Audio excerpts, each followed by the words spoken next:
partir do momento que as mulheres percebem como suas vidas estão sendo afetadas pelo patriarcado e como elas são retiradas das suas organizações, são presas dentro de seus próprios lares, não podem trabalhar, não podem estudar, não podem ter acesso a uma série de coisas, essas mulheres começam a gestar alguma coisa que pode ser esse feminismo de hoje. Algumas feministas anarquistas, como Maria Lacerda de Moura, falavam já sobre a incapacidade do Estado mudar a cultura e suprimir a opressão das mulheres. Então a mudança teria que vir mais por outras vias do que pela via estatal em si. A primeira eleição presidencial no Brasil foi em 1891.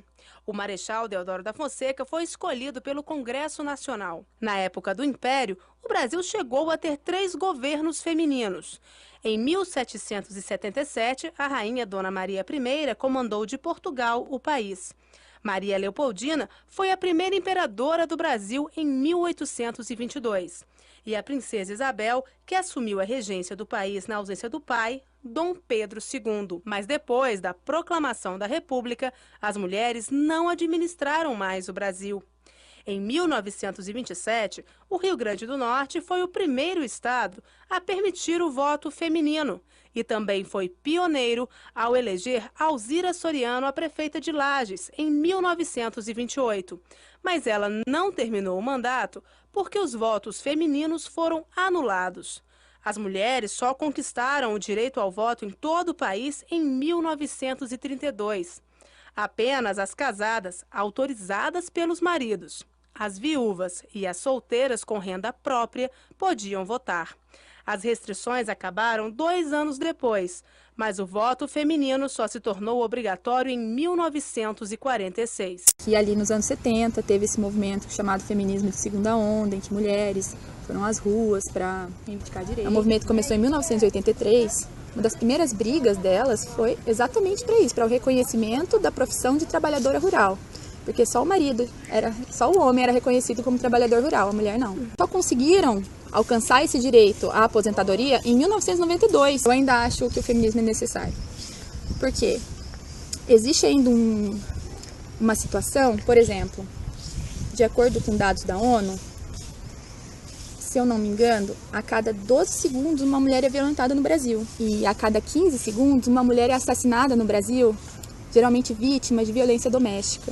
E essa situação, ela ainda é uma situação patriarcal. Por quê? Porque existem homens que foram criados dentro de uma cultura, homens e mulheres.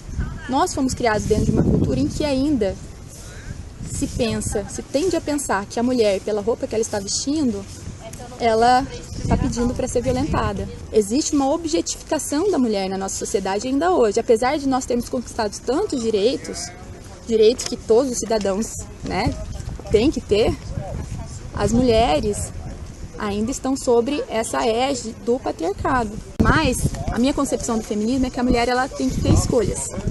E a partir das escolhas, ela vai ter a liberdade de fazer o que ela quiser. Gostaria só de deixar essa manifestação e pediria às senhoras que representassem as mulheres do Brasil, não representassem interesses estrangeiros contrários à população brasileira, que se fizesse com honestidade esse trabalho de defesa da mulher. Nós estamos aqui representando as mulheres, né? Nós não estamos aqui financiadas, nós não fazemos parte de movimentos feministas financiados por fundações MacArthur, Rockefeller, Ford, etc. Nós deixamos nossos filhos, trabalho, emprego para vir aqui por conta própria, arcando do nosso próprio bolso para defender a vida. E a gente olha todo um espetáculo bonito na palavra, porque quem conhece a estratégia abortista das fundações internacionais sabe que tudo que as senhoras estão fazendo é simplesmente promover o que eles dizem. O movimento feminista, infelizmente, está sendo instrumentalizado pelas grandes fundações. A doutora Lia, sabe muito bem. Doutora Cláudia, sabe muito bem. Talvez todas saibam, né? O financiamento pesado que essas fundações têm. Desculpa, a minha manifestação seria essa, pedir consciência das senhoras para representar a mulher brasileira. Obrigada. Eu acredito que a principal razão do feminismo foi uma dificuldade de reconhecer a liberdade para outros grupos. O patriarcado era uma estrutura social em que a liberdade não era possível. Assim. Então, não só o patriarcado seria a razão, mas Ele seria um sintoma do não reconhecimento da liberdade para alguns grupos sociais. O feminismo, ele, em tese, né, originalmente ele tem um discurso de liberdade. E aí ele às vezes se enrosca nas práticas dele e viola exatamente uma possibilidade de liberdade, né? Quando ele não reconhece que, bom, algumas mulheres vão fazer escolhas diferentes, alguns homens vão fazer escolhas femininas, digamos assim. E aí há toda uma estrutura que critica isso porque eles trabalham com um padrão de desempenho feminino muitas vezes, que as mulheres têm que ir para a vida pública, que as mulheres têm que ganhar dinheiro, que as mulheres têm que ter poder, né? Quando que, bom, algumas mulheres querem ficar silenciosas em casa. E isso pode ser expressão do feminino.